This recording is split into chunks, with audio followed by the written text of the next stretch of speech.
What's good, my friends? Welcome back to a new dive in life. And today we got a connection to the other side of the planet with my friend Elias R in Orlando, right? If I'm not mistaken. Yeah, Orlando, Florida. L- Yep. Look Three at hours away from Miami. yeah. Oh, nice. That's cool. It's like more inwards, no? Or it's like more inwards in the Yeah, it's a country. little more Yeah. north, towards the center of the state. Oh wow, wowzers! So that's such a far way, and it's like, are you? Do you know? Because I think I got onto you by Womack.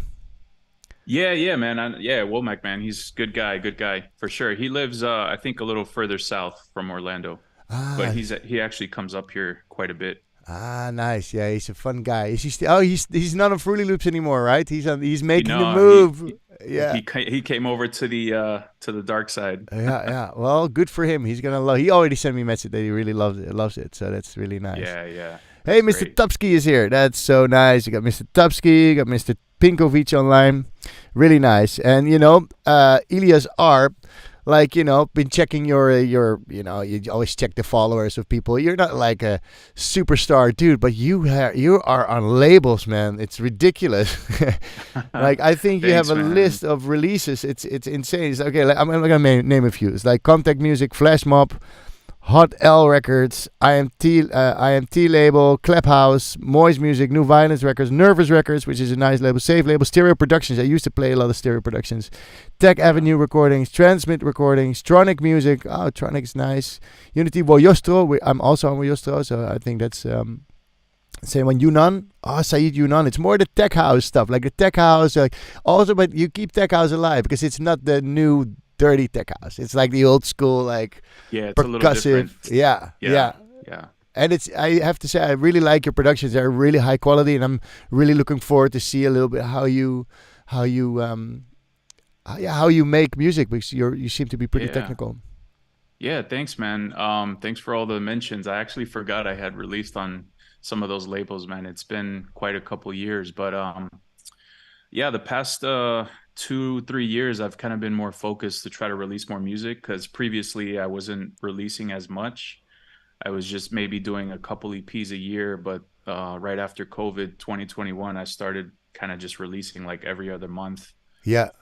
music. And I think the one that we spoke about last time when we were trying to connect and get Oh this yeah. all Yeah, this was going already. was the, By the way, people. Side yeah, note: this was this is supposed to happen a long year overdue. ago or something. Yeah, yeah, We had some technical issues, but yeah. yeah, I'm glad to be here now, man. But yeah, well, I think one of the tracks we had talked about was the one that got released on Flash Mob because Mm. I Yeah, oh, reached yeah, out to Josh Butler to try to get like a mastering done for the track, and he kind of really helped me out with some tips for mixing and mastering yeah, and all that kind of stuff. But yeah, man, so I kind of have a project open here, and hopefully this can be very open and informal where people can ask questions. I really didn't have a plan. I just kind of wanted to talk about my process, my workflow, but if anyone jumps in or questions come up, I'm happy to go in any make direction. it an interactive session. Yeah. Well, let's, if you want to dive in, that's fine. I how long have you been making music? It's like 20 years So almost, or like yeah, I mean, 15. I started off DJing, Yeah. and at the same around the same time, I would say like right before around 2002, 2003, I started playing like in clubs Yeah. out here. Yeah. But way before then, since I was about 13, 14 years old, I've been always like tinkering with music and radios and just into DJing Yeah. culture. So it just naturally kind of got into it over time. Yeah. But yeah, man, just started releasing music slowly and just trying to develop my sound. Yeah. A lot of people that know me, they will know me for some of the stuff I released more like with house and tech house kind of genre. But I also have released some techno music. I'm really a huge fan of techno stuff. That's why the Tronic release was like Yeah. Tronic kind of is a that big thing for me. With Smith? Isn't his name yeah, that's Christian Christian Smith? Yeah. Smith. Yeah. I believe I had released some music on another label, IAMT, which is a Spartux label. He's another techno guy I've heard of from. Spardex. I think I've heard the name. Yeah, I know Yeah, Christian Smith because I like techno as well, and I remember that my friend Rob Hess, we're from the same town originally, so we nice. know each other. We actually need to call, by the way. Funny, that's interesting because he's in Mexico, and I try to call him just to catch up. Like I do that sometimes with old buddies to see how they're doing, and he Yeah, released on Tronic. It was one of his steps into the techno stuff before he went to the Josh Wings and whatever. He went at like a lot of cool labels, and Tronic was his first sort of home base, I believe. I need to call this yeah. guy. Okay, so wait, you know what? We're gonna play this track because I really like that Snatch one. It's the Oh, cool. I Yeah. like both of the tracks on the Snatch. I actually sent like a demo years ago to Snatch. It's nice to see. Is that Rivera, or it's like one of That's the Riva Star's label. Riva Star? Yeah, Yeah, I'll yeah. actually tell you a funny story about that after we listen. They always send me the promos. I haven't got this one. I don't think I'm on the list anymore because at some point I stopped checking promos. But I used to get all their promos. I always loved it, and I sent them once. I sent them a demo, but never really heard something. Man, they blocked me. Okay, Um, we're gonna start with Can't Stop. I really like that one as well. So guys, now you can hear what we're up for, and then we bite right back. You can already share your screen, and we'll take it from there.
Nice. I like it, man. nice, man. We can stop this party. What are they saying? We can stop. Nice. It Oh, really. it says actually the vocal says you can't stop this fire. Oh, this fire. It's I thought Yeah, it party. so it's Yep. yeah, it's kind of interesting, man. I actually can't remember where I found that vocal, but I was just digging and digging, and I heard this little piece in the acapella where I was like, oh, this is it right here. Gotta use it. Yeah, yeah. It's nice, but it's a really solid production. Like, and also it reminds me a lot of the old school soul man music and stuff. Like I like Oh like yeah, I remember me, that. Rob Small, Hector Couto. That we were like all on those labels. Like that's I think 10 years ago, And I remember that. yeah, maybe a bit longer, even maybe 12 or so. That was the good old tech house time, man. And it sounds exactly like that. This is that's still alive. It's really nice. I've Cool, obviously man. went a little bit more housey here and there, but I do like a good tech house tune. Appreciate that, man. I appreciate it. Cool. Yeah, So man. So yeah. that was actually the side B to the EP that I sent, Riva Star.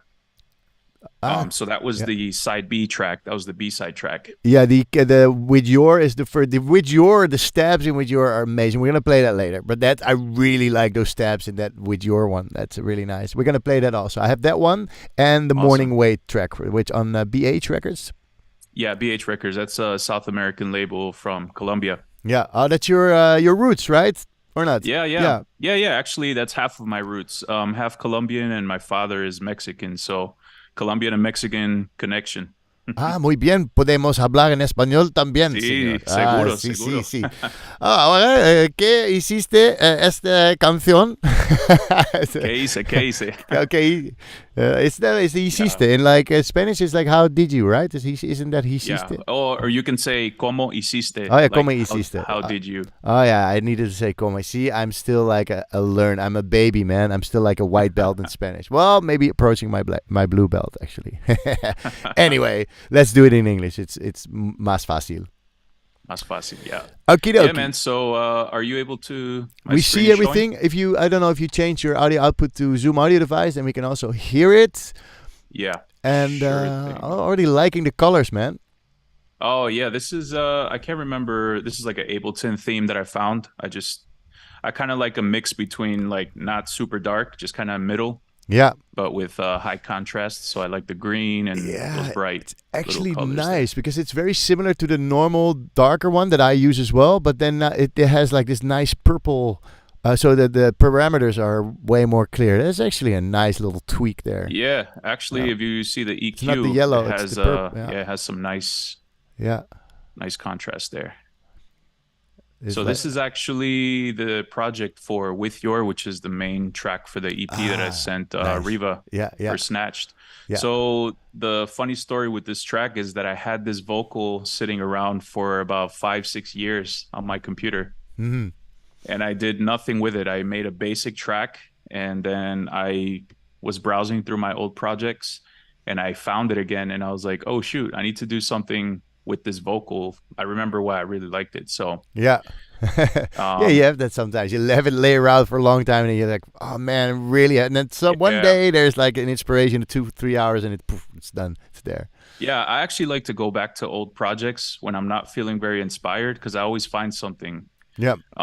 There's always a reason why you start a project and you save it. Sometimes you forget about it. You come back and you're like, oh, nice. Yeah. I remember this, Yeah. So Yeah. that's kind of what happened with this one. I found the vocal. Maybe I can play a little small pieces of the vocal just Yeah, so you guys yeah. get an idea. So I will solo this. So it's a very defected style, soulful vocal. I think he also played it in the defected party in Croatia, right? I saw a video on your. Oh yeah, Instagram. he played it. He actually played it all over the place, man. But yeah, he played it for those defected parties in Croatia, and it was amazing to see that. Yeah, man. I was like, always so nice to see other DJs play your music Dude, because it's the whole thing. I feel weird. I Yeah. feel weird playing my own tracks sometimes. Yeah, yeah, I have the But same. when But I it's now you see somebody else play, you go like, oh, maybe it's not a yeah mistake. I'm actually making yeah music. maybe That's it's nice. not Yeah, bad. yeah, yeah. So yeah. So anyway, I kind of just jumped around this vocal and All I need is me. it's you get the idea. And then I found a piece that I really liked from the vocal, and I just kind of started messing with it, and I came up with this. With your love, I know I will survive. Oh yeah, yeah. I've heard this. With your Yeah. love, I know I will survive. That's really like the main hook from it, but I chopped and moved little pieces around to make it that way. Yeah, yeah, And then it just stuck. And then I kind of made a basic beat. So all of this that I made around the vocal is new because the original project was just, it was not great. So I just kind of redid the drums, Yeah. redid the bass line. yeah. I think the bass line is one of the catchy things about it. So I kind of used the DX7 sound. Yeah. Oh, the DX7. I know exactly. I That's love the the. I that's love the famous lately bass. lately. Yeah, that's the one. I love that one. Yeah. I love that. It just Yeah. reminds me of like typical 90s like house music. Yeah, Like it's just so good. yeah. So I found that bass line and I just kind of started messing with that groove with the kick and the bass. It's nice, man. Once I, Fantastic. kind of had that groove going, Yeah. it's just really the drums and the bass just really make the whole thing pop. Uh,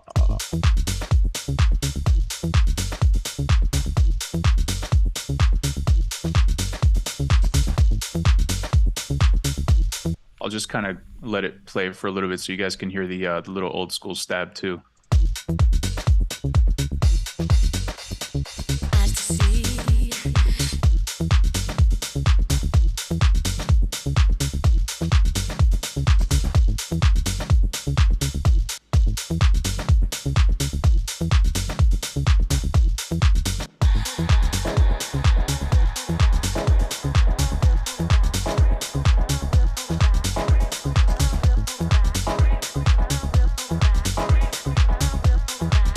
So I guess now that you guys can hear the stab, I'll talk a little bit about it.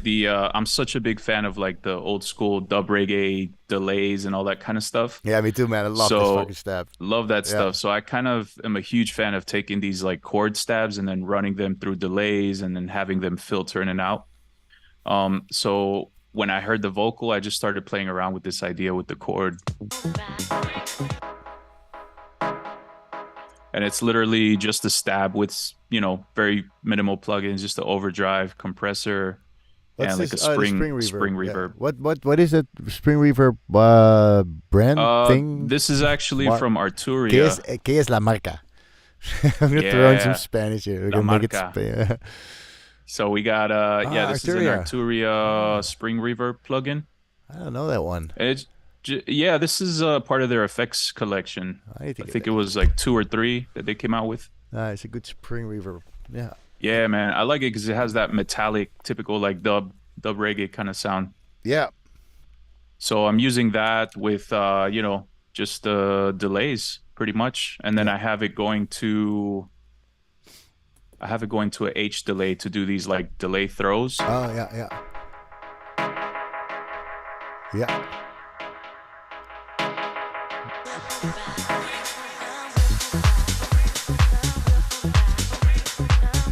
Yeah, so honestly, you can tell the track count is so small. It's very basic, such a basic track.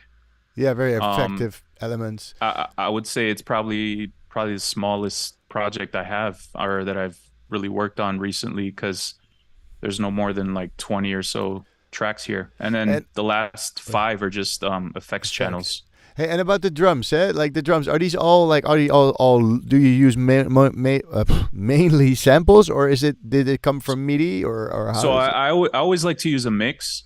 So a lot of times I'll grab like loops, top loops or just random loops, but I always find a way to cut them up or take certain pieces. Yeah. In this case, I might have gotten a couple just to get a groove going. So this is like an old school break. Oh, you deleted some snippets from it. Yeah, I take little snippets. A Yeah. lot of times I'll go in here and I don't think I did it on this one, but I'll adjust the transients to get them a Yeah. little snappier. Yeah. I may have done it on one of these other ones. So yeah, I just kind of started grouping these little basic grooves to get like a swing and shuffle going. Just basic 909 hats.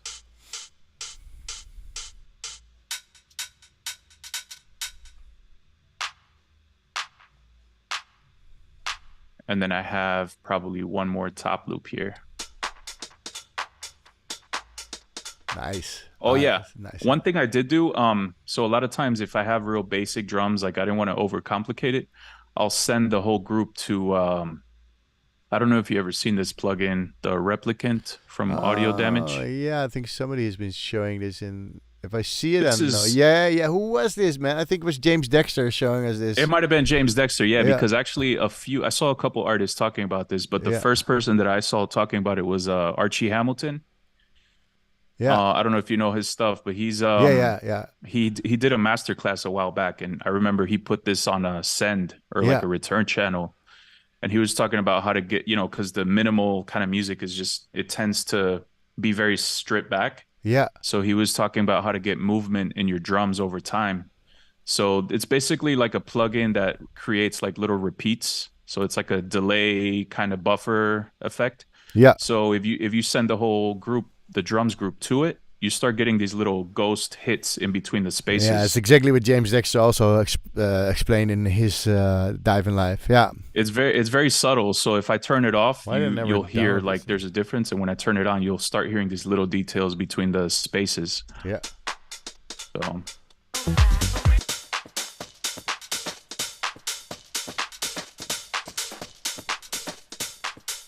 you see, as soon as I turned it Yeah. off, it just got a little more simple, like very stripped back. Yeah. And then this, it kind of helps fill in the spaces.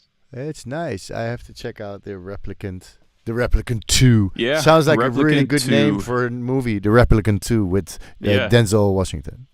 You know. And the preset is Leon, but they have a lot of good presets. Yeah, nice. So yeah, man, this is what, 6 channels of drums, and then one bass line, one kick. And how do you process the Uh, drums? A little plate from Sound Toys and Well, yeah, actually, I don't use this on my drums anymore, but there was a period of time where I was using this plugin on all the drum groups. the little um, plate. Yeah, Little plate, yeah, it's just like really small reverb. yeah, yeah. Actually, if I put it completely dry, you're gonna see it makes a huge difference, but it's not a huge reverb.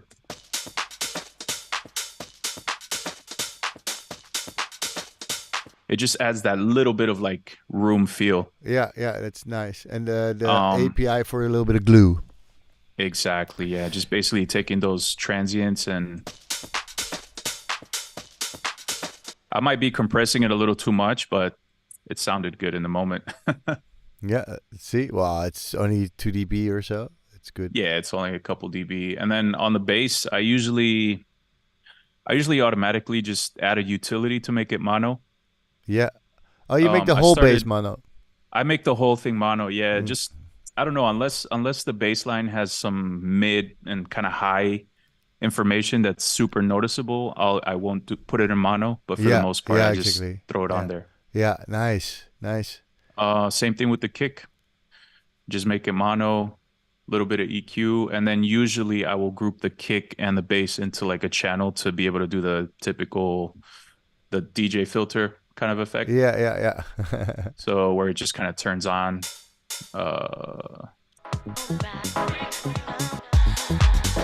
Just kind of easy to do that stuff. Yeah. Man, these stabs are so well picked. Oh, thanks, man. Love it. I can't remember where exactly I sourced that from, but it's called Old School Biz. So I think it's from an old school stab pack Oh that man, I have. I've got loads. I probably have some sort of stab like that. You know, there are so many Yeah. stabs out there. If you go to Loop Cloud, you type in stab, Oh my God. you already Yeah, have it's like insane. There's so many. tons. So Yeah, actually, look, so, I have yeah. a folder here called underscore stabs, and I think Yeah. this is where it came from. Yeah, These yeah. are the Oh, real cool. old Yeah, school yeah, ones. Yeah.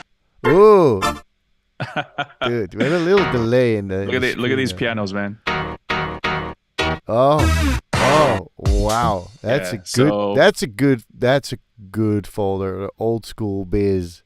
It's real old school stuff, man. It has all the Hoover sounds. Yeah.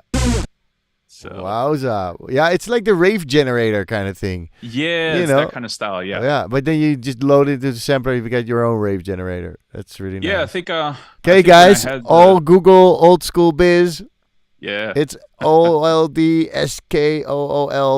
OLDSKOOLBIZZ. Boom, Sounds right there. awesome. Yeah, old school biz samples. Let me know if you find it. Yeah. Nice. I can't recall exactly what the pack would have been called because it just says stabs, but hopefully someone will find it. Man, I'm sure the internet is like, and otherwise you just type in stab in Loop Cloud, you still will find, Exactly. you know, classic stab or something. There must be Hoovers and stuff. Somebody's selling this stuff, definitely. Yeah. Cool, man. Nice. But you know, there's a thing in having them and putting them in the right track, right? So like a lot of music making depends on the sounds you're choosing. Like last week, Jordan Peak was saying this as well. Like it's you get better at picking the right sounds together. You know, that's just as a skill. You Yeah. listen to other tracks. That's so true, man. I feel like I kind of have a hard time sometimes picking the melodic elements or the music elements for when I'm making tracks, but sometimes it just happens. It's very organic. Yeah, but sometimes also you make something and the bass is really whack, and later you listen to it like, oh my god, it's horrible. But then you still save it, and you come back to it like a half year later. You're like, you know what? Let me just change the bass and change the beats, and you get there anyway.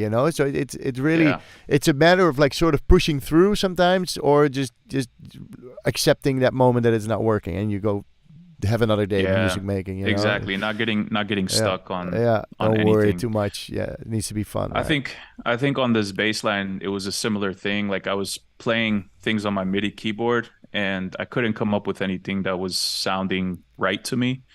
And I had to bust open the trusty old Sting. Like the Sting, man, the classic. There's a new one actually, man. You can buy Yeah, one. there is. Yeah. I think I have it. It's called Sting 2.0, right? Yeah, and it's like on Ableton website. It's like as a pack. You can buy it as a pack. I think it's $25 or something.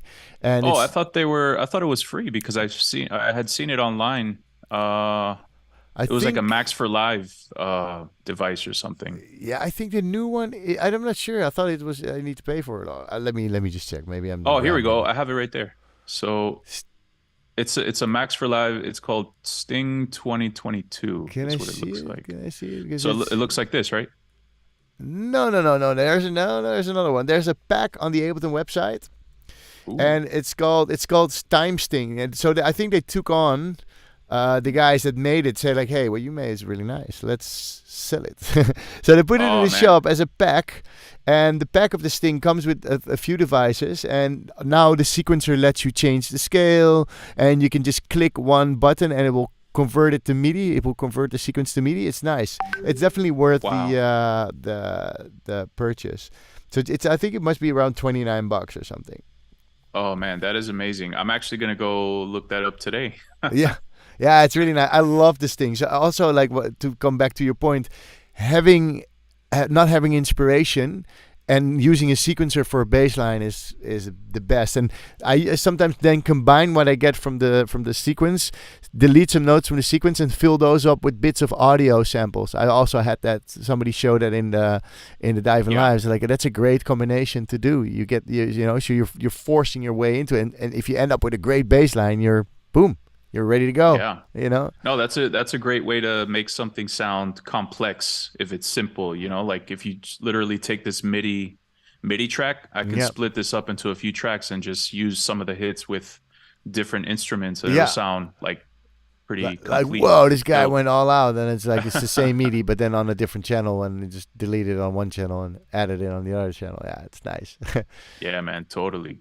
Cool. So, yeah, man. So I think this is I did have something really interesting I wanted to say about this track. I just remembered, luckily. So I don't know. I hope I don't get in trouble for saying this, but I'm a huge fan of sampling. And you might recognize this pad sound that I actually used in this track. Ooh. Does it sound familiar? I don't know where it's from. Must be from a track. I'll actually let it play a little longer so you can maybe get it. Like a Moby or something.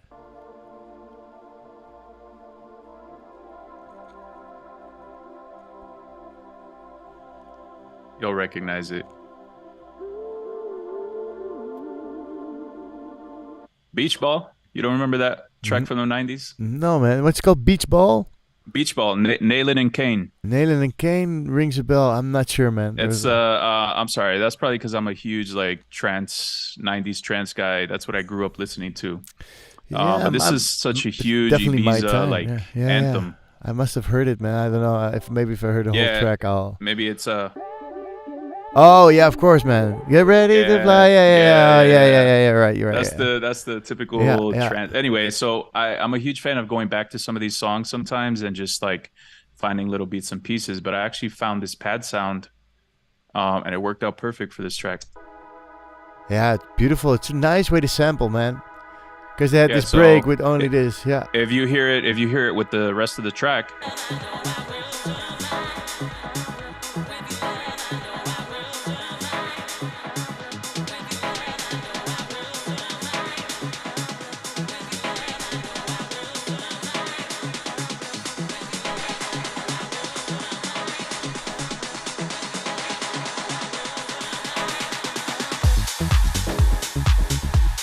go. Nice drop. Also, you still need to install your Kickstart in your new computer. Yes, I know. Actually, I have the new version. I think this is just audio units is not working, but I have the other version. Okay, yeah, it's like VST, man. It's always tough when you get a new computer, but it seems to be fast. Yeah, it's enough, working pretty good, man. I can't complain. I was really scared at first. I was like, oh man, I'm not going to be able to open projects and always scary, man, to update your stuff. It's like I'm always a bit scared of it. Yeah, totally, man. So yeah, man, that was the project for this one. I'll be happy to open up any other one, or should we just open a new project? We can open another one. You can also make live music if you like. That's also fine. Let's open. Let's play this track that you just showed us. Let's play it on the like the little snippet I have, and Cool. then we'll be back. Maybe open another project. We run down that one, and then if we still have time, we can just make some music. Okay. If you, it's always people find it tricky to make music online. They're like, ooh, you know. Yeah. Sounds good. Okay, so we're gonna do the With Your track, and we'll be right back.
Really nice tune. I like Thank the you, stab man. so much. The delay is also really cool. I usually use the echo for those tape delay kind of things, but it's Yeah, also the nice. Echo's great, man. Yeah. Such a good plugin for just sound design too. Yeah.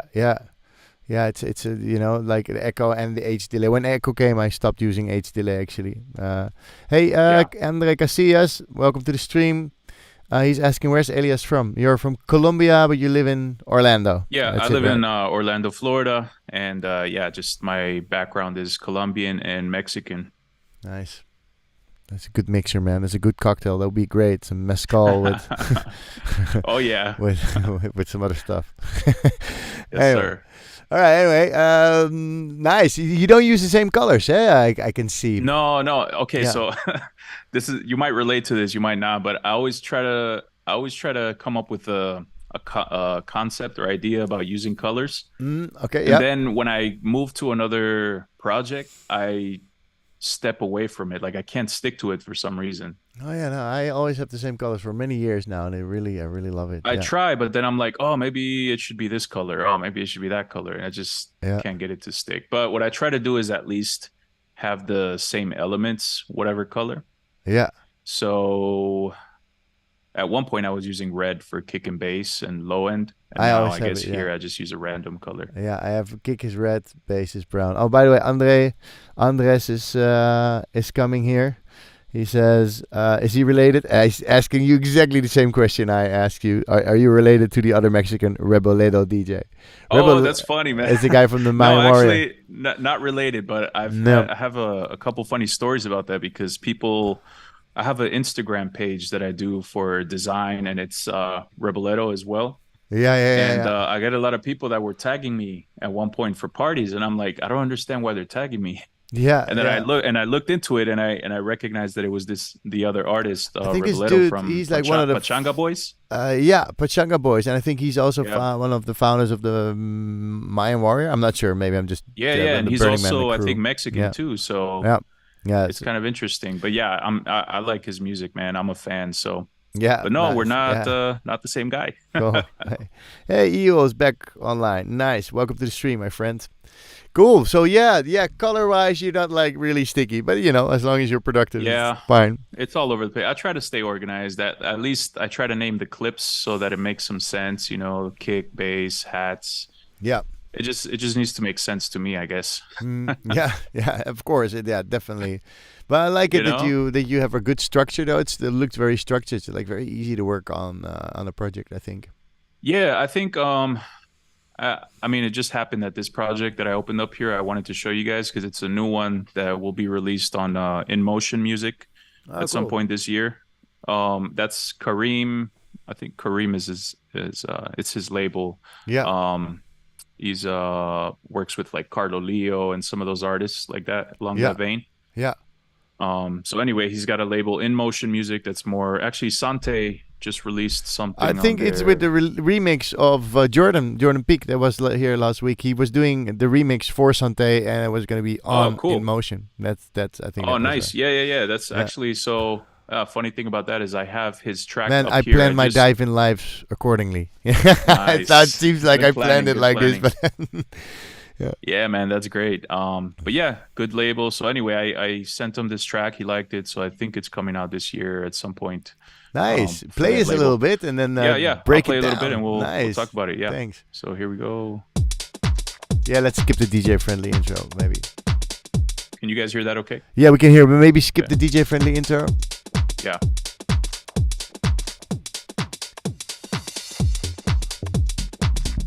Ooh, nice though.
that's kind of the main idea. Yeah, cool, nice. It's definitely your sound. I can already sort of like you have like this South American kind of vibe in it, you know. Thank you, man. But That's good to hear. That's good to hear. I guess if you have your own sound, that's always a good thing.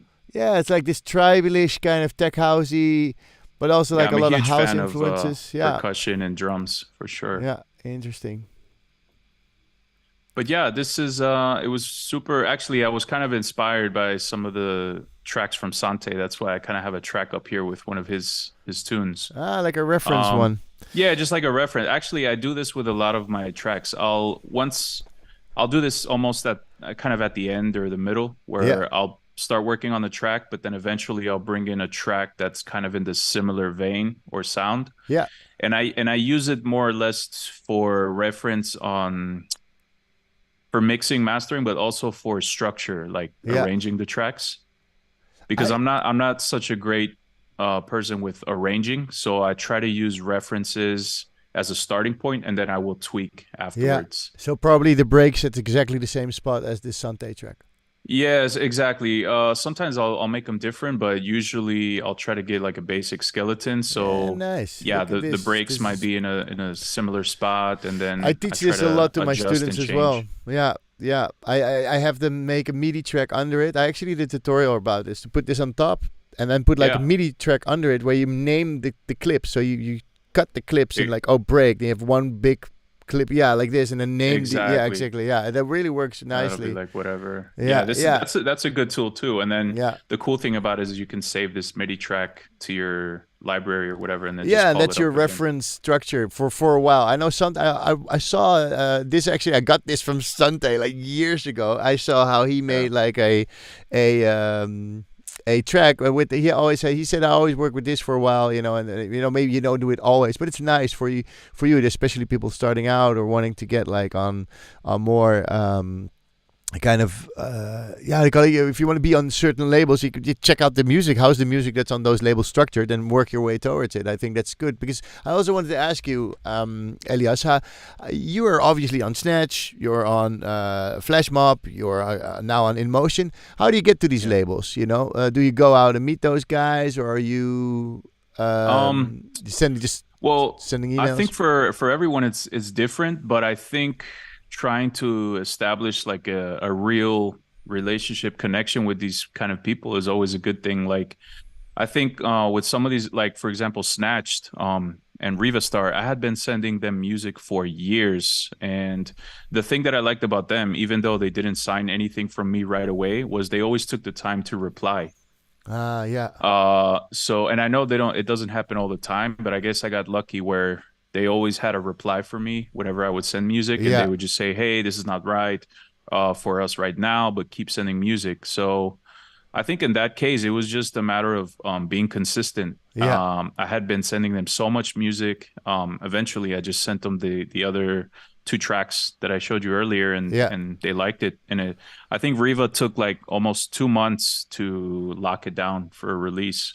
Yeah. So like, okay, he tested it. He's like, okay, I'm definitely gonna Yeah, sign this. Yeah. he sent me an email, or I think his label manager did, and he said, please hold this for us, and we will let you know, whatever. So I just waited like about a month and a half, and then he was Yeah. like, yes, we like it. Boom. Yeah, but you know, that's it. So it's being consistent. You know, my friend Rob has did the Yeah. same. Like I always tell his story how he got on Bedrock. You know, sending demos Oh every yeah, month, and that's I think very important, because if you really want to get on the label, you got to show them that you make enough music, and that if they want to have more releases of you, that they can actually get them, not just this one yeah, off because you finished 2 tracks in a year.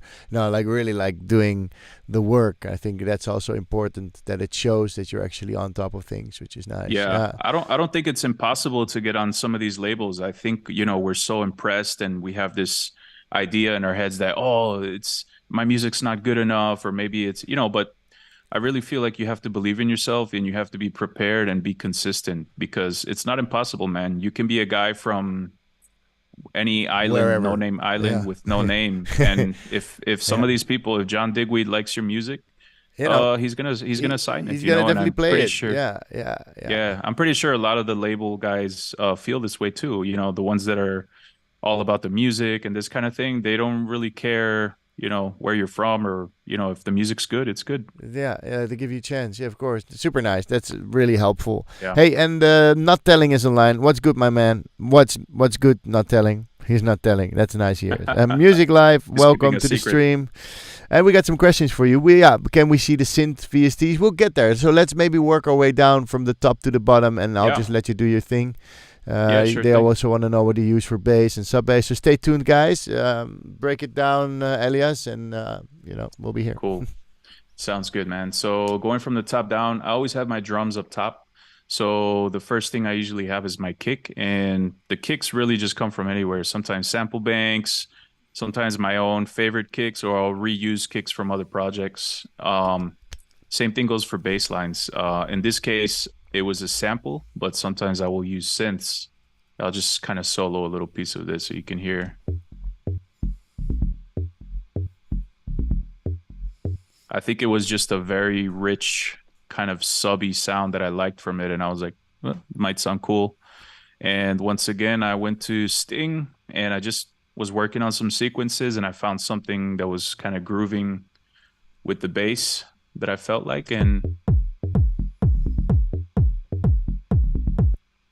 that's usually the Great starting process for point. that. Yeah, great. Yeah, starting this point. this project is actually very sample heavy. I think most of the sounds are actually samples, except for there's a lead sound that I found, and this is from the Korg, the mini Korg. Ah, nice. So this is from, they have a bunch of What a synths, the unit. M1, Yeah. all those things as Yeah. VSTs.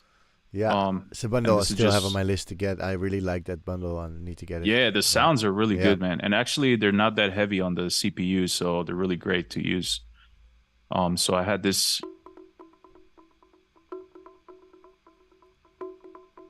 and just some basic processing EQ, Echo Boy, and that was the lead sound. But not to jump too far out of line, so it was the kick bass, and then drums, really simple too.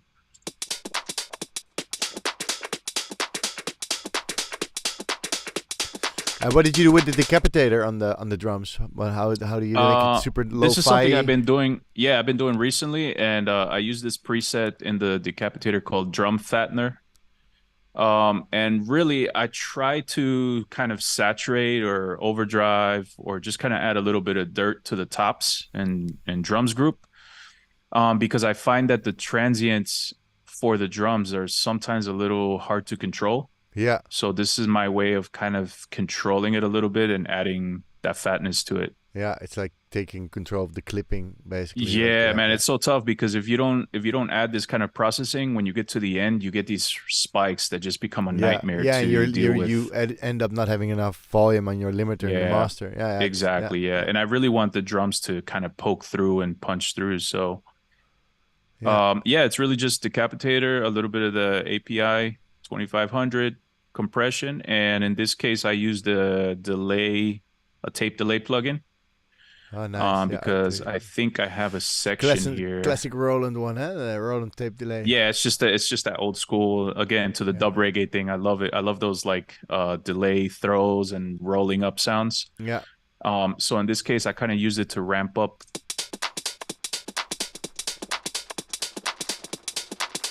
Ah, yeah, for the effect. Yeah.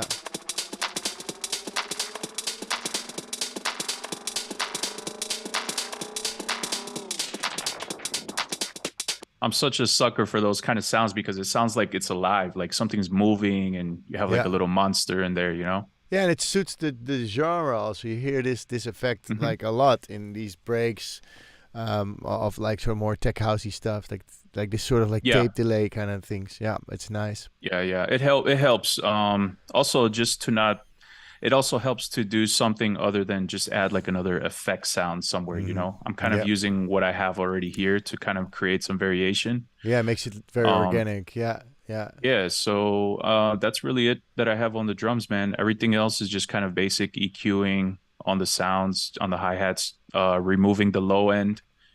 I find Yeah. that some people sometimes they go a little too crazy with this, with their cutting. I don't think it needs to be super crazy or drastic. Sometimes the dirt is nice. It's just more of like cleaning up, you know? Yeah.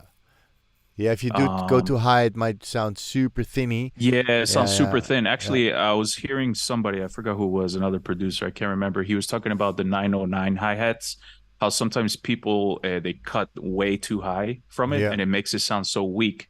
Yeah. And in house music, oh, actually, I think it was Phil Weeks who was Yeah. talking about this.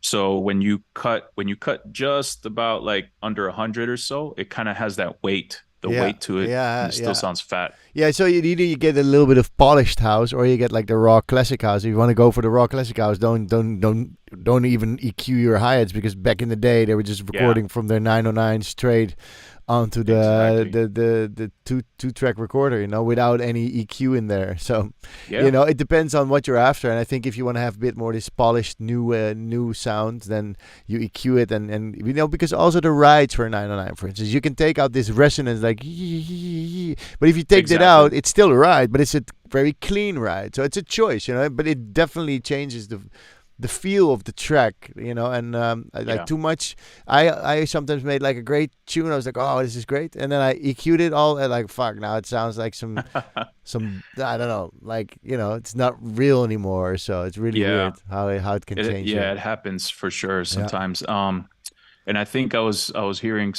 one of these like pop engineer talking about all this stuff, and he was saying how sometimes people EQ things in solo, and that's, I guess, kind of like the wrong way to do it, because you should EQ it with everything else that you're listening to. Yeah, to see how much because, you know, you might EQ this hi-hat and it sounds great when it's alone, but then in the mix you don't even hear it. yeah, and then you actually took out a very valuable piece of harmonics that actually were supporting the full track to make it fuller. Yeah, it's this whole EQ game. Therefore, you know, if you're unsure about stuff, I think you better not EQ and just like focus on the music, because if that's good, then it's, you know, even if it's badly mixed, it still will be good music, you know. Yeah, completely agree, man. Or just do the basics, you know, like don't go crazy. No.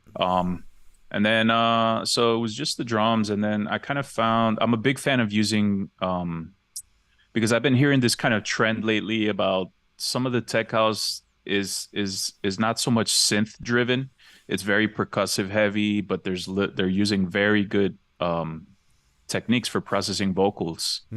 I've been hearing a lot of this, so I've kind of been trying to get more into using vocals as the main instrument or the lead, versus having like a huge synth sound or something that's kind of a little bit obnoxious. I kind of like using the vocals. So in this case, I just found this acapella, and I was trying to chop it up and just get some good parts from it. So I had shake your bum. Yeah, it kind of sounds like some, it's just stretched out little pieces and then processed, and in this case I use little chops.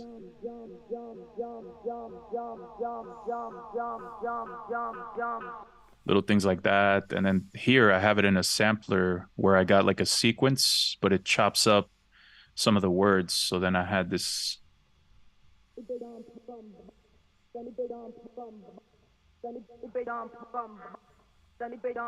But it kind of sounds weird on its own, but when I had it together with the other one and then the beat, it kind of has something fun to it. Oh yeah.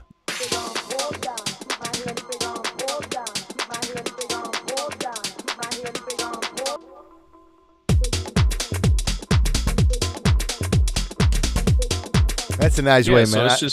I love to take like a vocals sample and just chop it and slice it. Yeah, and put just an ARP destroy it and sequencer. see how much you can get out of it. Yeah, and then it's like fucking around a little bit, and then you'll find out what you can do with it, you know? Yeah, man, especially nowadays too, where it's becoming where like some people are using the same acapella packs or vocal packs from Splice and stuff. It's kind of nice to get into techniques to make it sound different. So I actually have this really cool technique that I use for vocals. Have you ever heard of the plugin from Isotope Stutter Edit? Yeah, man, I used it like many moons ago. That you can connect like a MIDI channel to it, I believe. I've always found it confusing. I've used it maybe once or twice. Back in the day, I used to have a crack version of it. I don't have it anymore, actually. But you have to send it like a MIDI note, and then by hitting different MIDI notes, you get different effects. Maybe you can show it. Yeah, I haven't used it for a long time. It's nice. This is a good one. Thanks for mentioning this. Yeah, man, it's cool because actually I've been using it in a lot of my productions recently just because I get so much out of it, so much mileage out of doing one thing with it. So let me just load it up here. Yeah, you could But probably. I'm not using it as a MIDI. I just use it to process the audio. So Holy I moly, don't it know if looks you're so familiar with different. the interface, but you can switch it from MIDI to auto. Oh yeah, probably. I've used it like 10 years ago, man, or maybe Yeah, longer. yeah. It's been Yeah, it's probably. pretty old. Yeah, yeah. I think they just updated or a couple years ago or I something, I but think I'm a huge I fan. think it's easily like 14, 15 years ago that I used Stutter Edit. Yeah. Yeah. Yeah, it's definitely one of those old school. So, Wowzers. Oh yeah, with BT, uh they made it together with BT, the guy, yeah, the musician. Yeah, yeah, I remember. Wow, it's still alive actually. it's still alive, man. Still alive. So, Dragon anyway, some Tupac there. Wow, you're like the acapella fucking wowza. I thought I had loads. man, I honestly have been trying to gather these for so many years, and I just found like these huge packs now that I have. Most of these are just pop songs. Yeah, yeah, You'll find the classic Aaliyah yeah. I tracks, have and these Ace of Base ones as well. dude, these are so funny, I man. saw the I'll just take one of sign. these because it's like a fun. Yeah, man, classic stuff. Yeah, it's just a fun one to do. So Yeah, I'll throw like the stutter edit on the actual yeah. vocal track. Only thing with this is they might Oh, block my yeah. video on YouTube. So that's a bit. Actually, I Well, can not just they cut block the a. video, but I have to like might they might silence this piece of the Oh, I video. see. Yeah, Well, actually, I won't play the original yeah, yeah. like Let's very see long. I'll if just yeah, yeah, super short. yeah, yeah, yeah. So let me see if I could just. Trying to Anyway, so you guys get the idea of what track it is. So when I have the stutter edit on, you kind of have these presets that you go through, and it creates the whole madness of effects. You don't have to send MIDI anymore. Yeah, you don't have to send any MIDI to Oh it. man, this is so much like it used to be horrible. Oh, dude, I once I figured out how to use it, I was like, this is just next level, man. So you could take any acapella through it, and what I do Yeah. is I start going through the presets, and depending what part of the vocal you use, it will change the sound. So I just go through this. So you can literally just bounce that and keep doing take after take after take. Yeah, it's and what I do then with Tantra as well. Yeah, this is so epic. I forgot all about the stutter edit. I didn't even know. Of course, they made new ones. I never checked and I knew it kind of that it still existed, but I never realized maybe they've like upgraded the whole interface because it used to be that you had to make a separate MIDI track, put the stutter edit as an yeah. effect on an audio thing and then send the MIDI from it. It was such a horrible routing, and it never really worked until you had it done. And then I would do the same, just play a few notes. Different notes would trigger different effects, different presets. But Yeah. if it's like this, man, I can advise everybody to get started at it because I remember all these effects are like wowzers. Yeah. It's good. It's good. I don't remember how I stumbled across trying to work with it because it seems super complicated, but I think I saw some videos and I was like, I got it. But Yeah. actually, there's a lot of plugins that do this. Like, you guys know the Tantra, Yeah. all these Yeah, what's Sugar the other Byte plugin? effects tricks. Yeah, the Sugar Yeah, Bytes, like all yeah, these yeah, glitch kind of plugins, yeah, they all yeah. do this. So, Yep. but I just like the way this one works because the sounds are really cool. So yeah, I I'll remember usually that. This- take yeah. fuck. once I process Writing it I down. found a good preset or whatever, I'll usually just freeze the track and then it becomes unrecognizable. But now you have all this like kind of audio, like music content that you can use throughout the track. Yeah, it didn't So- sound like Ace of Base at all, by the way. No, not at all. So then, You know. so a lot of times, like if there's a cool little tail or something, like for example, this piece right here. Ooh, I don't know what that was. Yeah, this could be like some effect sound Yeah. that you can just literally time stretch it and it becomes some weird. You know what I mean? All Yeah. that came from From Ace of Ace Base. But this is it. This is like Jordan also showed last week. It's just like being creative with what you have, and if you have this thing, you throw it through the machine, get something out of it, and then like cut and pop and use different warpings. Yeah, Hey, change Mr. the warp Womack, modes he's and- online. There he is. Mr. Womack, Awesome. he's an Ableton Oh, guy now. Womack. He's an Ableton guy. Yeah, man. So yeah, so that's pretty much, and then you get these little Yeah, I get love these little this. glitch sounds. So a lot of times I'll take acapellas, and if I'm working on something, I'll kind of get some little bits from that, and it helps a lot. And for synths as well, sometimes creating transitions, like, you know, you have your sequence, but you're like, I want to lead into it. It's good for creating transitions too. Yeah, yeah. Lovely, man. This is a great way of like, sometimes you need to get reminded, like, oh yeah, just throw some acapellas through a tantra or through a stutter edit, record the results, and trying to Yeah. get that audio and use that audio to stretch it or cut it up or reverse it, and that way to get ideas. It's sometimes that Yeah. simple, right? But when you're in the moment of making music, I'm sometimes sitting down and I'm totally blank, and I make Yeah. music for a long time. I should be able to, I should be black belt making music, but I'm then it just blocks you. You just don't know. And I'm looking at this track and then I move some shit around. I'm like, this is not my day. But then the next day I go in and suddenly I've got loads of like, oh, why don't I do this? Or I've got a trick list with things. And then suddenly I do see the options. But sometimes it's just really hard. And these type of tricks really get you back into the creative Yeah, phase. totally, I think. man. Yeah. I'm a big fan of so I watch so many tutorial videos, and I have done so many over the years. So what I started doing is, and I tell this to people that I work with sometimes, I tell them, get a notebook. And I literally have a notebook with little notes of things to do, like creative, it could be an idea of like, use this plugin on a bass or whatever. So I have a notebook full of these little tips and tricks, just little things. And then so when I don't have inspiration or I don't feel creative, Get your I'll notebook start out. reading through it, and it'll instantly just inspire me to Yeah, do something. yeah. It's like, it's good to have this, I call it the trick list, your Yeah, future the self trick will list, be exactly. thankful. Yeah. Music Live. Stutter is an old plugin.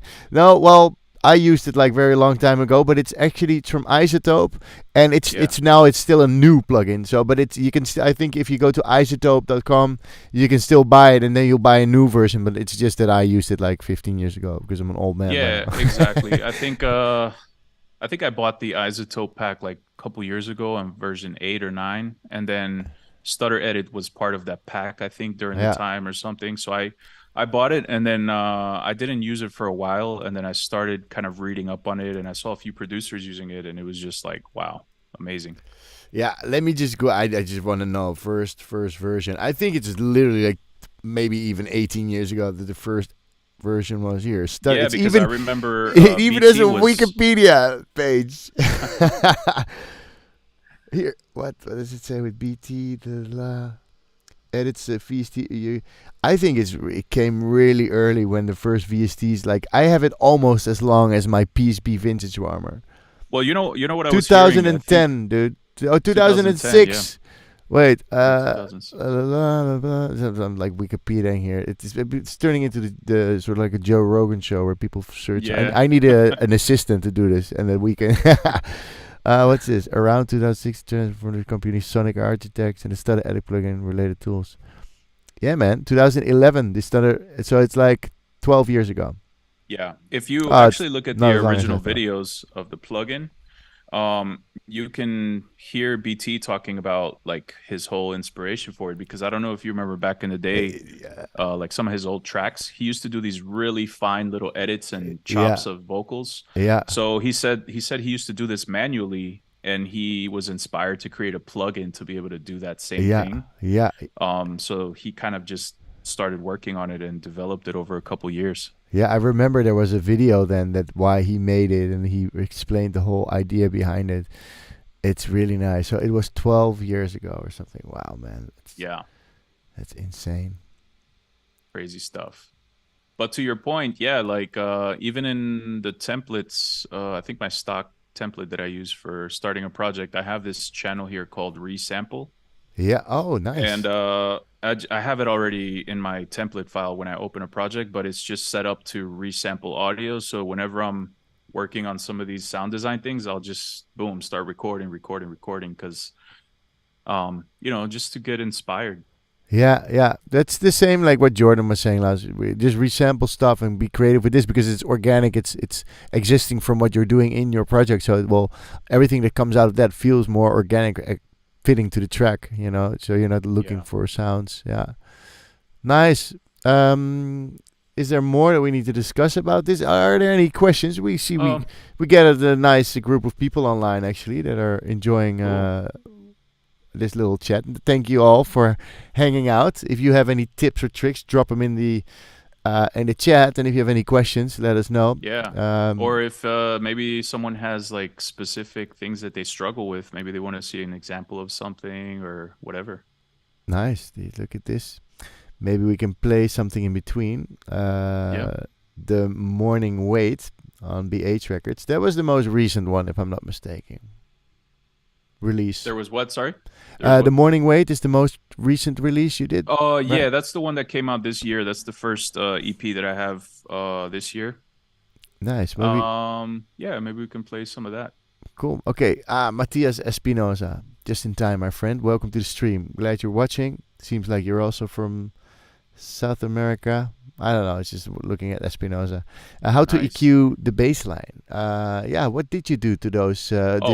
It's nice to pick a sample and use a sample as a bass. I love that stuff. Sometimes I do that Yeah, as well. sometimes it's just you hear something good and you got to use it. But yeah, so depending on if it's a synth or a sample, I usually, I mean, I don't know if this is the most correct way to do it, but I automatically try to cut between 30, 35, 40 hertz from it, just because I know it's a problem area with the kick.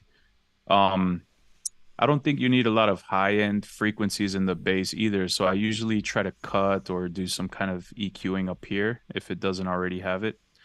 But yeah, I think keeping it simple is really the way to go. I try not to add any crazy distortions or modulations on the bass. I think especially if it's a very subby kind of sound, keeping it clean just is going to help it translate better to all these, big systems. Yeah.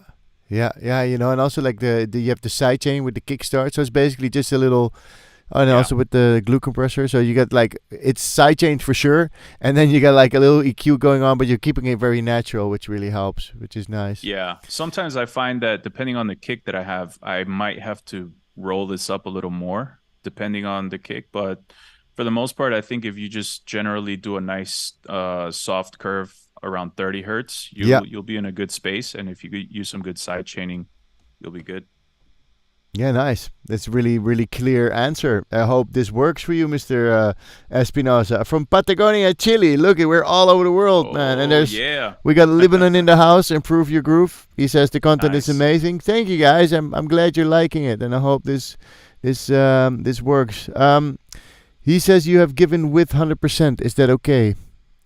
For on what? the bass, maybe. Oh, but maybe the width was, if it's 100%, it's fine. It's standard. It's not doing anything, but it's just, you didn't make it mono, I think. Yeah, I don't think that's I made the question. It mono on this one. But it might be mono anyway, because it's a mono sample that you dragged in. So I think it's already mono to be. Yeah, it might be mono. I'm not sure, but actually, if I would have put this utility on there, for the most part, I would have made this mono right away. Yeah, I usually have, I just have like the bass mono at 120 or 150, but sometimes also not. And I think it's also a matter if you hear some kind of things going on. I recently read a lot about phasing, right? So if you have your kick and bass together and it's some sort of like the kick's not really coming through, if inverting the phase on your kick or on your bass by clicking on this L and R on the utility, sometimes your kick just pops through and they're like in phase together with each other, and that helps a lot, saves a lot of EQing, and it's actually really, really nice. So there's multiple ways to do it, but don't think you have to have your bass in mono. Only if you have it on vinyl, if you want to. That has to be on mono, but for digital it doesn't really matter. I've seen people having their bass lines in stereo and they're like at 100 hertz, fuck it, if there's no real phasing going on, or the phasing is sort of like nice for the track, then there's no real rules basically. I think it's also a matter how it really sounds. It's really hard to determine sometimes, but Yeah, totally, man. Yeah. All right, so let's see. We got. Do you guys drag the little effect samples and bleeps and bloops directly on the playlist view or record it? That's Womack. So I'm sure. I think you might be talking about like if you have samples here and then just dragging them. Oh yeah, I do that sometimes, definitely. Yeah, sometimes I do that. Yeah, like this crash, for example, is something that I use a lot. But I just literally drag it in there. Yeah, because it would be kind of pointless to just open a whole sampler and play a MIDI to do it, so I just drop it in there. Yeah. I think this is handy. Yeah, there you go. We have a little delay in the screen though. I don't know why that is. It's like Oh, really? yeah, like we hear the sound like later than the, or we heard the sound Oh, first and then the video. It's really weird. oh, I that's think, or is interesting. it the other way around? I don't know. I'm confused now, but it's it's nice. Okay, guys, let's listen to your latest release, and then maybe you want to Okay. make a little something from scratch if you're up Yeah. for it. That would be nice to see how Yeah. you flow. So we're gonna listen to Morning Wait on BH Records, and we'll be right back.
My We lost how, Elias, guys.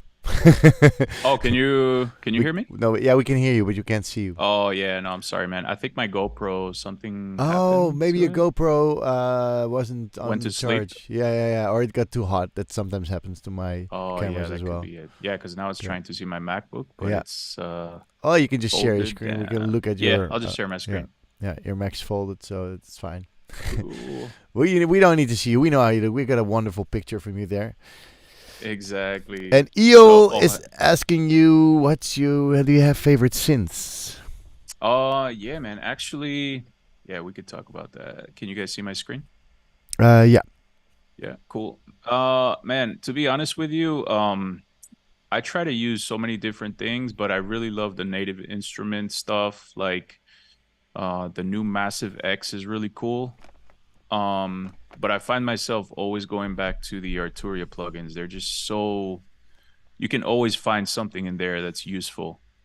So the Pigments is actually a really cool synth I've been using a lot, and they have so Yeah. many sounds, man. I don't know if it's like 500 or 1,000 presets it comes with. Yeah, but it's somebody in my such a dojo cool. showed me this, and I know it exists, but we did a one track one synth challenge in the dojo last month, and man, it's got like granular synthesis, it's got wavetable synthesis, it's got FM synthesis, and just subtractive synthesis. Yeah, it's Uh, just insane, man. So I yeah, really like this. I like synths that are versatile enough to do a lot of things. So like if you can find good bass lines on it, good pads, or good like effect sounds, I think is a great synth. So Pigments is one of my faves.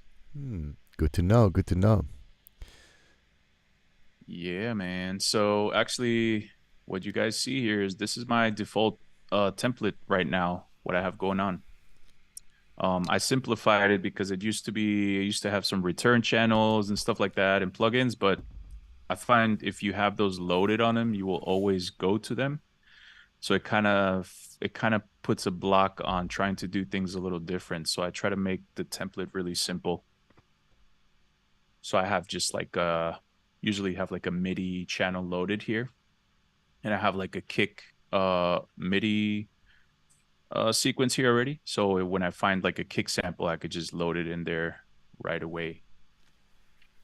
Because I know sometimes people will load this into the arrangement and just, they do the typical dun, dun, dun. That's cool too, whatever works. I just find that you have a little bit more control if you load it into A simpler, you can make it shorter the in an easier the sampler. way. Yeah, exactly. So sampler. like just putting it in the sampler and hitting play, it's already there.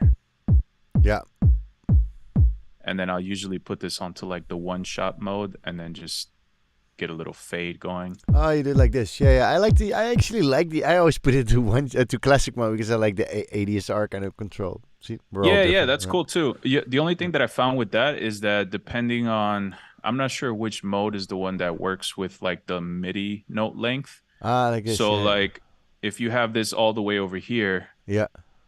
and you try to play it in one of these modes, sometimes it doesn't respond or it goes like it overlaps. And it So I gets try to annoying. do it Yeah, in the one shot mode, and Yeah. then I just add a little fade depending on how long the kick is. It's a good one. So I usually just kind of keep it in that general area, and then right off the bat, I just kind of do a levels check and just kind of keep this right at around the -6 mark dB Yeah. for volume. Yeah. Pretty typical. When I start doing this from the beginning, it just makes it so much easier for mixing.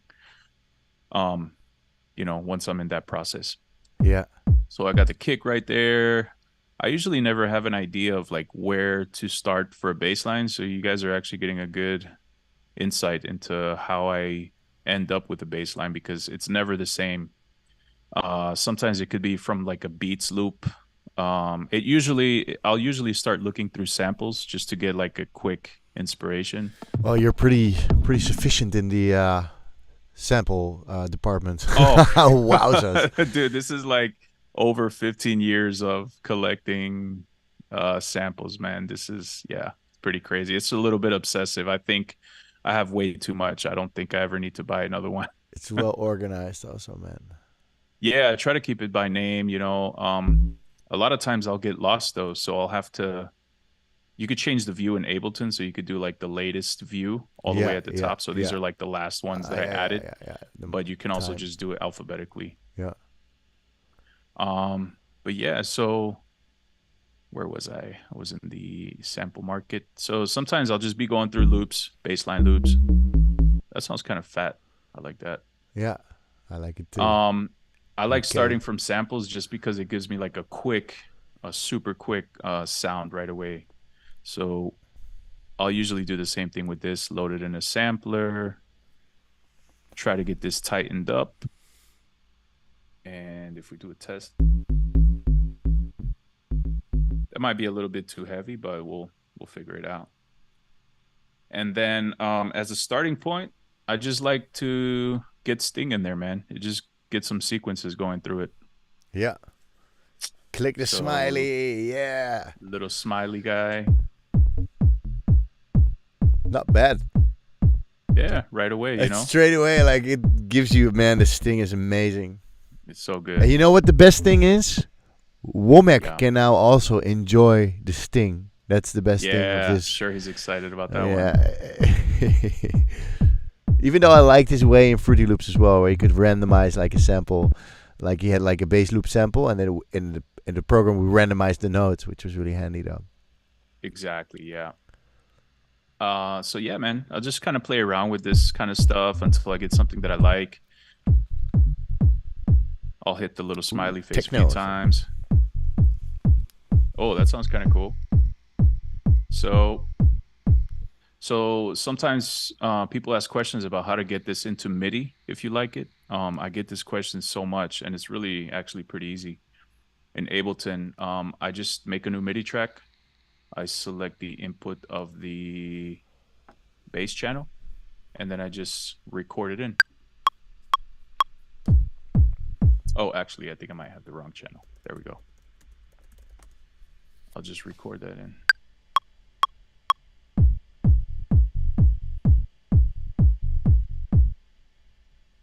So now you have the MIDI because there is a downside to using Sting, and it's if you save the plugin in there, the sequence won't be the same when you reopen the project. It's kind of a downfall from that. But therefore, trust me, there is one. Trying to look it up. I really need an assistant. I need like somebody that does it while we're chatting. But I'm not there financially. But anyway, there is one. There is an extension pack in Ableton Live Suite, which the Stinger box and the Time Sting. It has a button to export the MIDI out immediately. Oh. You can change the pattern slightly yourself, so you can change the notes. You can gate the steps as well. So there is a new one. I just can't find it at the moment. But I think maybe I did. I think there's one tutorial about sequencers that I did on my Dive in Live tutorial section where I used it, but I can't find it. I'm literally going through hundreds of packs here, but I'm sure it's there. I just can't find it. Nice, man. Yeah, if you happen to find it, let me know because that would be such a time saver. Yeah, I'm looking. I'll post. I'll send you it and I'll post it under the video when it's done. I'll find it tonight. Just need to maybe. Yeah. So if you don't have that new pack yet, that's the way to get the MIDI. So I just record the MIDI, and now I have the sequence, so I can turn the Sting off. So I will usually just get a groove going with that, and then delete it, and then. This sounds nice. Yeah. Now we got some groove in there. How do you go key wise? Oh, sorry. What was that? Go ahead. How do you go key wise? Like what key this is done, or you don't look at the key? Actually, in the beginning, I don't usually look at the key, but if I start getting to the point where I need to figure out what the key is, it's pretty easy to go into the notes, but it's also very random because I'm using a sample, so the sample is not really. It's not a D, so that's like yeah. So one tool that I actually use a lot that is pretty cool is this little plugin called Mixed In Key Live. So if you are playing, it listens to whatever audio is coming from your computer. And if you play it, it will try to get you the key of what's coming through it, but it doesn't always work. Yeah, it's a bit tricky with mix, but I also use it. Yeah, but it gives you a good starting point. What might be better is if I just select the whole thing and then I can just shift it up like an octave. Sometimes it gives it a better chance. Yeah. Hey, actually, Luco Lance, thank you for sending this. He says Riffer is great too, and I've just been Googling the sequencer. Yeah, it's really nice. I was using Riffer? that the other day. Riffer is actually a great one. You can get a little bit better results, I think, with Riffer because it has more tools that you can dive into. Riffer. That sounds great. I also love the name. Sounds like Rifa. Yeah. So in this case, I don't know if it's accurate D minor, but that's what it's telling me here. So what? Yeah, it might be D minor. It might be D minor. Yeah. So if I start using this and I get to the point where I need to figure out, the key and start looking for pads or something, then I know what key it's in. Yeah. D minor. But yeah, usually the melodic elements, I don't usually start with them right away, but they always have some good inspiration if you start going through them. Oh, Low House is also getting into the Ableton. Nice, Low House. I'm really happy for you, sir. He's got Ableton Lite this week. Really enjoying some of the workflow. I might change Oh, over to the nice. dark side sometime too soon as well. Nice one, Low House. We're getting everybody into Ableton. Ableton, if you see this, sponsor me more shit because I'm getting them all. Yeah. Yeah, man. Really should. Yeah, man. So that's kind of kick and bass Yeah. where I'm going from. And what I was gonna say was I usually work pretty quick. I try not to kind of waste too much time just obsessing over one hi-hat sound or something. I will just kind of go through my packs to get some basic ideas, just to get a groove of what I have in my mind, and then I'll start tweaking later. Yeah. Because if we spend 2 hours on a hi-hat, the track is never gonna get done. No, exactly. So, little things, man. I just start kind of dropping things in, See what start cutting sticks. it up. Yeah. Go for it. I kind of like this real nice top sizzle from the hi-hat, but I don't like the rest of the loop, so I might just try to get the nice hi-hat loop from that. See if that works. Yeah, it's well picked. Nice. Sounds very robotic, but it might have a nice layer to it.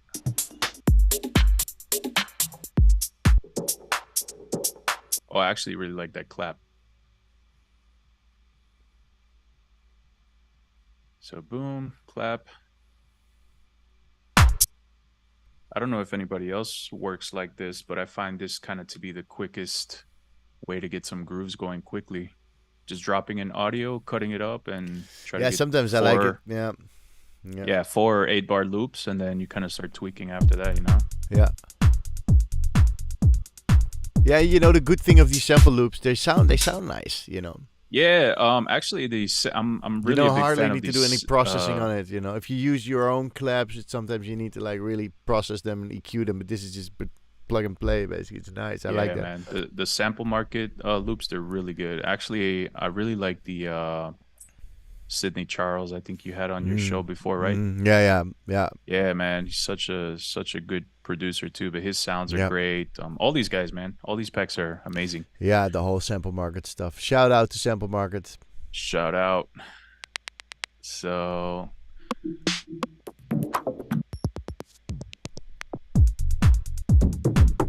Ooh. Nice. Ooh, some bongos. Boom. Yeah, I really don't have a direction, but kind of have a groove going here. Awesome. I'm a big fan of layering too, so even though these are basic elements, I'll kind of start getting some more top sounding loops with hi-hats filled in. And I think there's a pack from... Fuck, your sample library is ridiculous. Like I've it's like the biggest sample library I've seen in my life. This is insane. I thought mine man. was impressive, but this is like fuck. Is there like a sample library addiction group or something? Wow. We can join. But it's also on alphabetical order. It's so structured. This is like... Yeah, man. It's easier for me this way because I kind of remember you go the by brand name. names, the brand names more. Exactly. If I just had everything in like a tech house folder, it wouldn't make much sense to me. Yeah, sure. I kind of remember more of the brands, but raw loops is actually You get all the raw loops too, man. Fuck. Yeah, they're so good, man. So good for top loops. Like I love their top loops.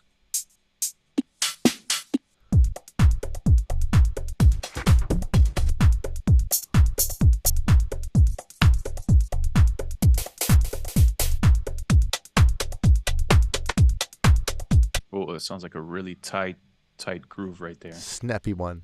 Snappy. So, yeah, it's cool to just get these layers going because they give you some texture right away.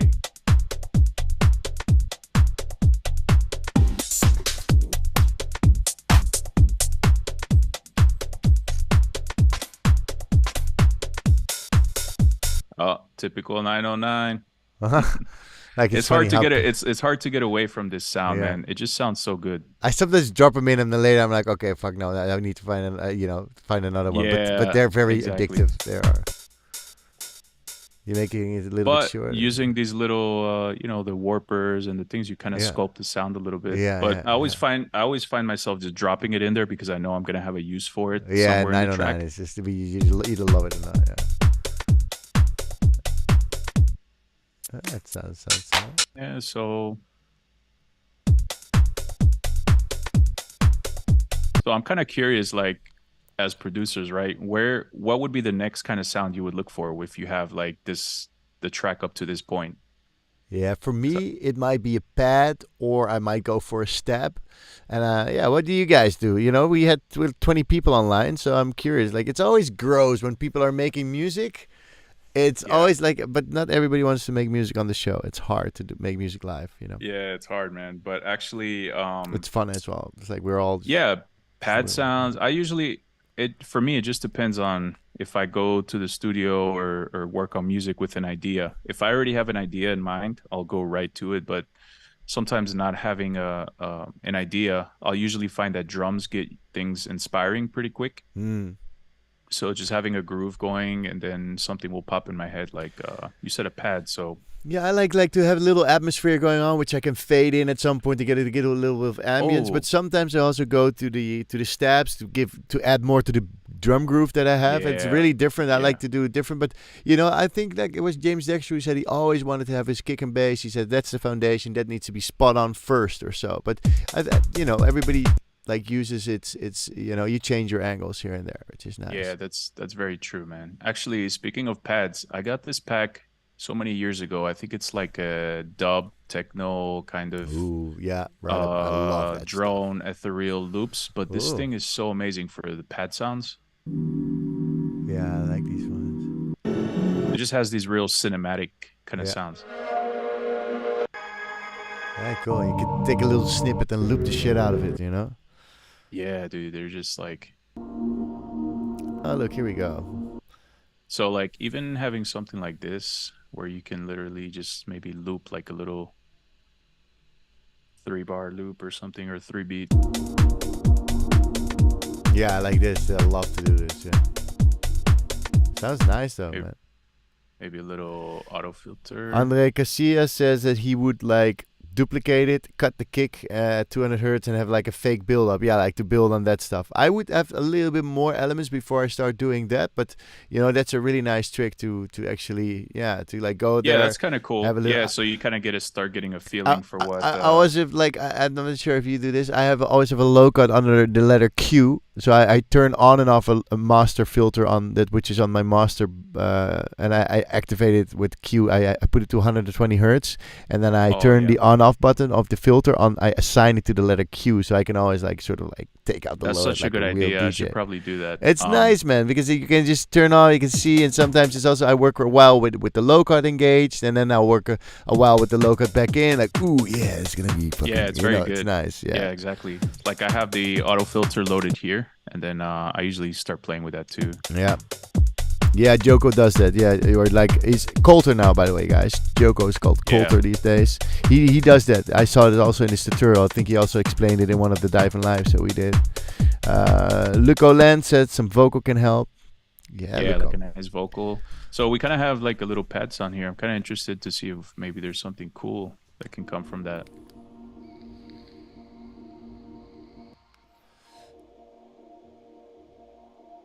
Yeah, and here again, your tantra, or your stutter editor, your riffer, or your whatever could help a lot. You could slice this also and do weird stuff to it. There's so many options always.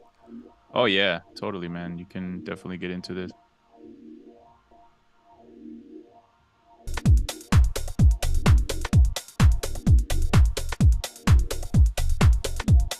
Music is everything. That's true. Music Live. Great name also. Music Live. I like Music Live. He's enthusiastic. Or she. I don't know. Maybe it's a she. Nice. Glad you're all hanging out, guys. This is a good... Yeah, man. Super cool. It's so nice to do, man. I should do this every week.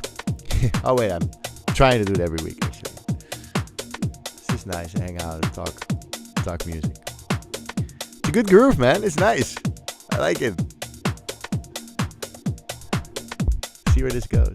Ooh, it's nice when you drop it with the low end. Yeah, it's kind of like some after hour vibes. Yeah, yeah. This is like your Apollonia kind of vibe. Cool. Save it, man. Give it a save. Don't lose it.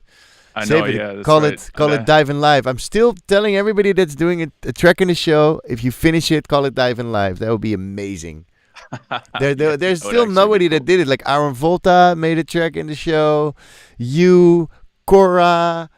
I think there's a few people that did something in the show, you know. So if you finish it, call it Dive in Live. You'll be the first one. I would be man, eternally that would be honored. awesome. Or have like the letters of the name. So like DIL, you know, like some kind of acronym or something. Yeah, it could be. Yeah, but I'd rather have you call it Dive in Live. Yeah. Oh, watch out with these. We're gonna get blocked. Oh yeah, that's right. Never mind. Yeah. Actually, samples. I actually downloaded this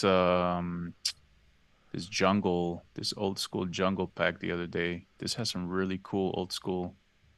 They're not full acapellas. They're just like snippets of. Oh yeah.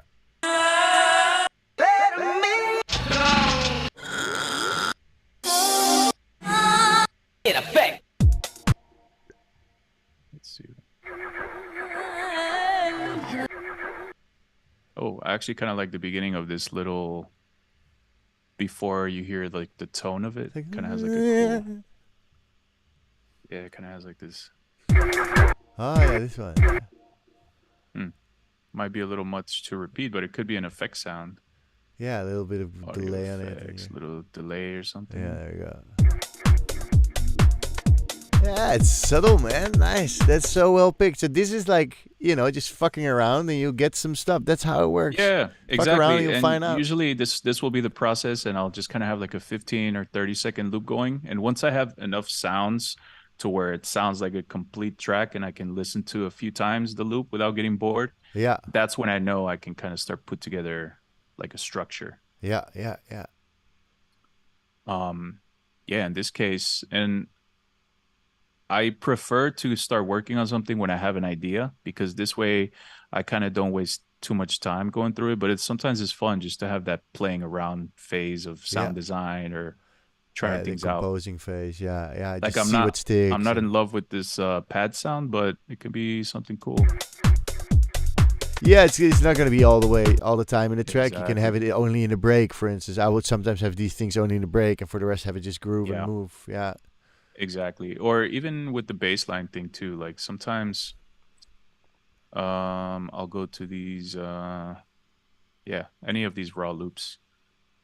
There's like cool beat loops in here that also are great bass lines or like sub kind of frequency sounds. Yeah, for me the classic tech house stuff that I used to like do, the Soulman stuff and that era, a lot of it is like good drum loops, and then filter it down, and you had like a super good bass line. Stereo Productions is full of that technique. I bet there's like loads of tribal loops that were just like filtered till like 120 hertz. Like, yeah, man. I actually love that stuff. Fusing it with some of the new sounds, because sometimes you just don't get enough movement or like that real beefy sound with just the synth sound. So it's kind of cool to add this like percussive filter down loop. Filtered percussive loop, yeah. Oh, actually, that sounds cool. The bottom end of that. Yeah, so maybe. And just filter it so there's nothing more than above 100 hertz or something. It's just like. Exactly. It's like I'll usually take like the second bar of it. Probably something. Yeah, like because that. the first one sometimes has like a sort of an accent that you don't like want. Some kind of unwanted sound. So right away, just a quick auto filter around there, and see, this is where I find I would probably have to get rid of some of this 30 to 40. Yeah, so it's not gonna drown in like a big system. Kinda... Actually, Leon the Lover. What's that? Leon the Lover? Doesn't sound familiar. He's like a producer from I forgot where he's from. Was it Washington? I can't remember. Anyway, but he's also in my dojo, and he does like online videos. He won a remix contest I recently organized, and he he does like sort of similar techniques as well. He even went so far that he went to like a big stage, tested his Yeah. music on there because he knew a friend that had like super big sound system for like went there so he could test it, and he found out that if he didn't do the low cut under 30 or 40, it sounded Right. all very mushy on a big sound system. Oh yeah, yeah. I And believe it, man, because Yeah. actually, and to be honest, if you cut those frequencies, you can make your track that much louder and tighter. Yeah, Um, yeah. those frequencies just really, if you think about a sub, like a huge sub in like a festival or a big club, having to reproduce those frequencies is taking energy from reproducing the rest of the frequency spectrum. So you're actually losing. It just makes everything a headache all the way Yeah. around. Yeah, so cut your frequencies. If you Yeah, if you want to cut be it. punchy, I do know there are some producers that don't cut it. I'm sure there's another way but it's maybe requires some different kind of sound design or whatever like choices volume wise. But cutting it makes it sound popping on a big system. If there's too much Yeah, low end, man. it's gonna drown. For sure. So in this case, I kind of did that to this loop. Just filter down EQ, add some sidechain, and There you go. I Man, would even. I haven't maybe- done that. Is that on my trick list actually? This low end drums. I've done that like 10 years ago. I'm not sure. Yeah, man, it's such an old technique. I feel like for Yeah. sure it's what the guys in the old school used to do, but it's such a good one. I think it's a good technique to just get that low end information. You remember the Sonoxys EQs? What's that? Sonoxys EQs? I had like a gold EQ from Sonoxys, I believe. Like a golden EQ. Oh which is yeah, it was like a low-cut. filter, right? Yeah, Or yeah. like I used a- that one always because it sounded nice and warm and full for the high cut. Actually, it was really nice. Yeah, I remember the one. Actually, Waves has the one knob. You can do the yeah, same thing. yeah, with. the one knobs. Yeah. Yeah. It's sort of similar.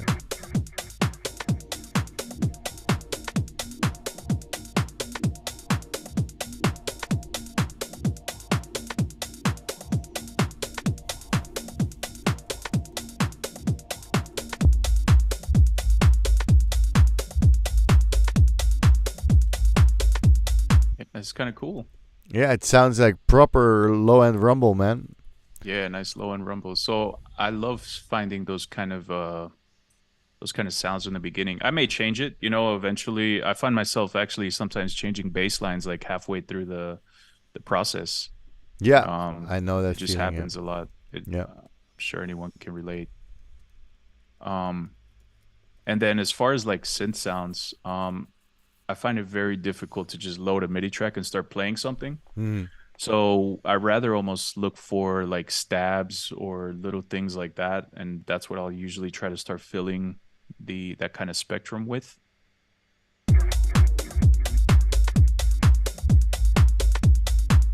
Actually, this chords.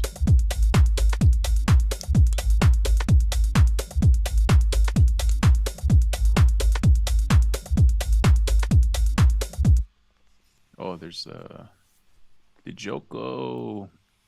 There he is. You should make a new one, the Coulter pack. The Coulter pack, yeah. Actually, Revived. so these little chords sound cool. Sometimes when you just like pitch these down like a whole octave.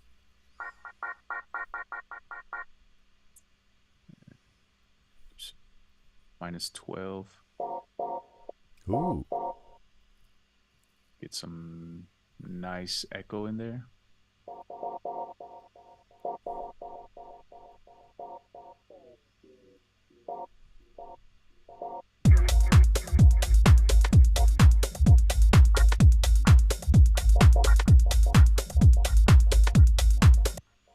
Very dubby sounding. Yeah, I love the dub sounds. It's like really. You can wake me up in the middle of the night and play me a dub chord. I go Yeah. like, oh yeah, it's fine, Thanks. Yeah.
kind of nice with the pad. Yeah, it actually kind of worked out with the pad. Yeah. I didn't even know if this was the right key or not, but it was Yeah, it just kind of worked out to it have works that piece perfect. in there. Yeah. Actually, there's probably another little section here that might sound cool with it.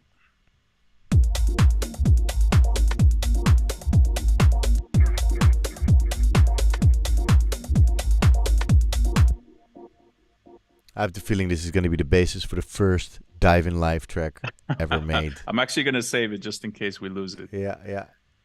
I'm gonna save it in the Ableton projects. You probably have a 2023 great way to save your stuff also. Dive in Live project. Boom. Yeah, I usually my project, the structure is I try to keep it pretty organized. I'll usually have it by year. Yeah. Everything that's not in these last 4 years is just because this is really old stuff. Yeah, yeah. So I haven't yeah. I haven't categorized it yet, but I don't see your 2021. folders. I don't see what you're. Are you showing something? Because I Oh, only see oh Ableton. yeah. I'm sorry. Actually, oh yeah, because I'm only sharing my Ableton screen. Yeah. Oh well. Well, I also have it per year. You know, per year is the way to go. I think, you know, and it's also Yeah. nice if you want to go back. And I got this from Johannes Kolter that he did it in months. So he also has I have 2023, then I have January, February, March, and I find it nice. I can go back to the month that I made something. And it's I kind of like it. So, and also when the new month starts, I'm like, ooh, it's a new month, yeah, you know. And then it's like sort of like a new beginning after a month, which is nice actually. So I took that from him a little bit. It's really nice. Yeah, it's actually pretty cool. Okay, I was well- actually gonna open. Sorry, go ahead. Yeah. So yeah, you know, I think we like sort of gonna wrap it up. It's been like Yeah. a good 2 hours. I was like the 2 hours as a mark to also that we keep moving, not break our backs behind a computer. Yeah, for sure, man. And I was actually it went by so quick, man. I thought it was gonna be kind of long because I've never done like a live session like that before. Man, there's two less hours in a day to do streams. I like it. I need to like. I'm actually now taking a little break and planning again. And I got Julian Feima confirmed for. Awesome, man. Yeah, so that's nice. And I'm working on some other ones, but some of them are like, yeah, but we're now touring and we don't have time. And I'm like, you know, it's a Wednesday, man. You'll be home by Wednesday. But you know, there's a lot of options for people. And I also like to invite people that are not touring so much because it's nice. I think the information you gave today was super valuable, and Thanks, man. you're working in a very structured way, and you know it's clear. You definitely love it if you spend so much time taking all your samples and putting them all in that order. Then man, you must love this stuff, and that's what it's all about.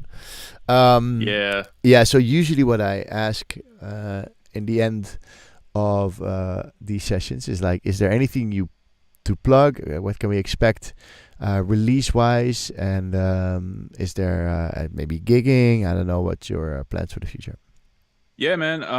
Well, this year for sure is keeping the focus on a lot of releases this year. So I have something confirmed on Nervous Records again this year. I think the last one I released with them was like over 12 years ago. Yeah. So wow. it's nice to be back on Wowza. the label, and yeah, man, a couple exciting things happening this year. Just a lot of good, cool releases. I have the In Motion, Nervous. Yeah. I'm probably forgetting a few more, but I'm trying to get to the point where I'm scheduling releases every couple months. Yeah. And then hopefully try to focus on some gigs, man. The next thing I try to open up for shows here in town locally. So the next one I have, I'm actually opening for Roger Sanchez. Oh, that's not He's bad, man. He's gonna be coming out here. Mr. So I'll Release be, Yourself. opening the show for him. Yeah, that's amazing. That's a nice little gig, no? Yeah, not yeah, too man. shabby. It's cool. Yeah. It's nice to be able to open up for these guys and at least have a contact and see them in person. Yeah, man. Give him some music. Well, I'm not sure if you're in the Yeah. same sort of like section. He's like very housey, you know? So Yeah, I'm not very sure, on the but house stuff, but I don't know what yeah, he for plays sure, these it's good to days. connect. Yeah. But no, man, I appreciate the time and the platform to be able to connect with people and do this. I love it. Yeah, man. Yeah, if you maybe you come back sometime, you know, I always like Sure.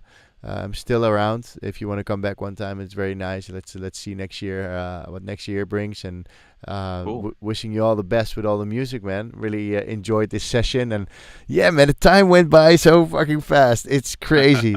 Yeah, it's too bad your camera stopped working, so we can't see you Uh, anymore. So people I know. only Let me see. Let me see. see if it's cooled down a bit. No, it's still not working. Yeah, No, we not still popping get up. we only get your closed laptop, My which looks like a laptop. nice little artwork for an album. So Yeah, yeah, man. everybody around the world, thank you for watching. If you like this platform, please go to patreon.com/lessons in life to support me making those things. You don't have to, obviously. I think it might be better now at the moment actually to send some money to Syria and Turkey for what happened there. But Oh thanks yeah. for tuning in, and I'll be back soon. I don't have anything planned for the coming 2 or 3 weeks, so be patient. We will be back. Keep an eye on the Instagram. There will be tutorials every week on the YouTube as normal. And yeah, just thanks for hanging out and nerding out with us. And keep making music and have fun. I hope this helps. See you soon.